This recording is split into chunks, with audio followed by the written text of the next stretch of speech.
his world. He believes he's found parts of the alleged UFO crash near Roswell in 1947. News 13's Elena Mendoza is live in Roswell with the story. Elena. Frank Kimbler says it was the most nerve-wracking 4 days of his life as he waited to meet with the Bureau of Land Management, fearing the whole time his findings would be taken away.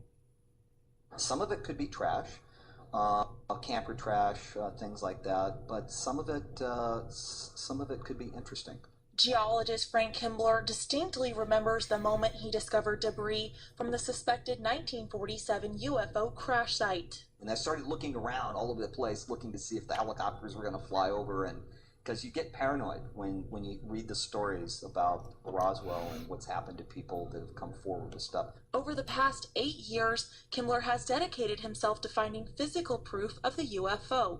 He's been out to the suspected site about a dozen times. Using a metal detector, he's collected about 20 metallic fragments the size of a fingernail. Some of the material that I found out there has been tested, and it has anomalies that suggests that it might be of extraterrestrial origin. Just recently, Kimbler became afraid his research was in jeopardy when the Bureau of Land Management, or BLM, contacted him wanting to meet with him.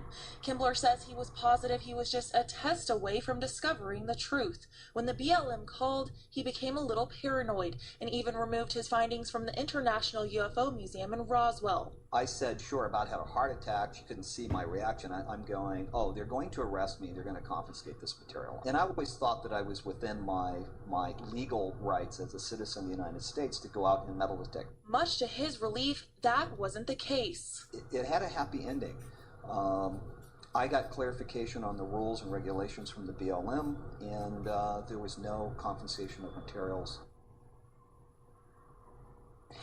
Kimbler thinks that the BLM got alerted to his presence because of the recent commercial interest in the site. Kim, back to you. Okay, thanks, Elena. Now, Kimbler is a researcher with the International UFO Museum. He's been featured on several documentaries. He says he will continue to try to find suspected debris, but will work with the BLM to do it legally.